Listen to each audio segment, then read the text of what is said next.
નમસ્કાર ખેડૂત મિત્ર આપ સર્વેનું આપણી આ ખેડૂત સાથી ચેનલમાં હાર્દિક સ્વાગત છે। ખેડૂત મિત્ર આજે આપણે જે આ ખેડૂત પોર્ટલ ઉપર જે નવા નિયમો અને નવા સુધારા કરવામાં આવ્યા છે તેની વિશે માહિતી લઈને આવ્યા છીએ। તો ખેડૂત મિત્ર વર્ષ 2025-26માં આ ખેડૂત પોર્ટલ ન્યૂ અપડેટ કરવામાં આવ્યું છે।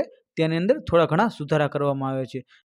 ખેડૂત મિત્ર તમે આ વર્ષ એટલે કે વર્ષ 2026-27ના આ ખેડૂત પોર્ટલ પર જો તમે સબસિડી માટે અરજી કરવાના હોય તો આ સુધારાને તમે એકવાર જરૂરથી જોઈ લેજો, જેથી તમને આગળ પરેશાની ના થાય। તો ખેડૂત મિત્ર જો તમે ખેતીવાડી વિભાગ, બાગાયત વિભાગ, પશુપાલન વિભાગ અથવા મત્સ્યપાલન વિભાગમાં જો તમે અરજી કરવા માંગતા હોય તો આ વિડીયોમાં અંત સુધી બન્યા રહો। આપણે બધા જ પ્રશ્નોની ચર્ચા આપણે આ વિડીયોની અંદર કરવાના છીએ।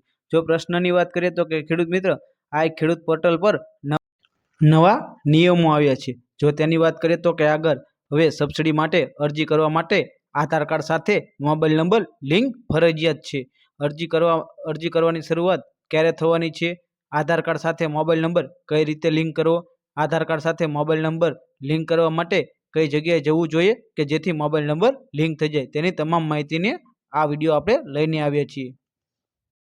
ખેડૂત મિત્ર વિડીયોની અંદર આગળ વધતા પહેલાં જો ખેડૂત મિત્ર જો તમે આ ચેનલની અંદર નવા હોય તો આપણે આ ખેડૂત સાથી ચેનલને સબસ્ક્રાઈબ કરો। આપણે રોજે કંઈક આવા જ અવનવા માહિતીના વિડીયો મૂકતા હોઈએ છીએ આ ચેનલની અંદર, જેથી સચોટ અને સાચી માહિતી મળતી રહે, તેથી સબસ્ક્રાઈબ કરો આ ખેડૂત સાથી ચેનલને। જો ખેડૂત મિત્ર તમે વર્ષ 2026 અને 27 માટે તમે સબસિડીની આ ખેડૂત પોર્ટલ પર અરજી કરવાના હોય તો ખેડૂત મિત્ર સૌપ્રથમ તમારે તમારા આધાર કાર્ડ સાથે તમારો મોબાઈલ નંબરને લિંક કરી દેવાનો છે, એટલે કે આધાર કાર્ડ સાથે વેરિફિકેશન કરી દેવાનું છે। જો આધાર કાર્ડ સાથે તમારો મોબાઈલ નંબર વેરિફિકેશન નહીં હોય તો તમે આ 2026-27ને સબસિડીના ફોર્મ માટે અરજી તમે કરી શકશો નહીં, અથવા તો તમારું ફોર્મ રિજેક્ટ થવાની શક્યતા રહેશે। તો સૌપ્રથમ ખેડૂત મિત્ર તમારે આધાર કાર્ડ લિંક કરી દેવાનું છે। આનો પ્રશ્ન હોય છે કે આપણે આધાર કાર્ડ લિંક કઈ જગ્યાએ કરાવવું જોઈએ, તો કે ખેડૂત મિત્ર જો તમારે આધાર કાર્ડ તમારા મોબાઈલ નંબર સાથે લિંક ન હોય તો તમે જે તે તાલુકાના આધાર સેન્ટર પર જઈને તમારો મોબાઈલ નંબર તમે આધાર કાર્ડની અંદર એડ કરાવી શકો છો।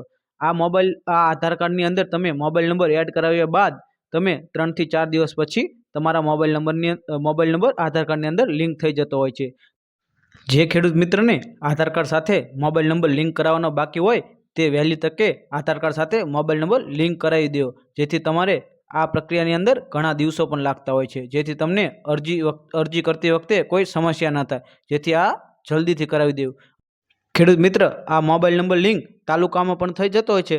જો તાલુકામાં ન થાય તો નજીકમાં મામલતદાર ઓફિસે પણ તમે આધાર કાર્ડ સાથે મોબાઈલ નંબર લિંક કરાવી શકો છો।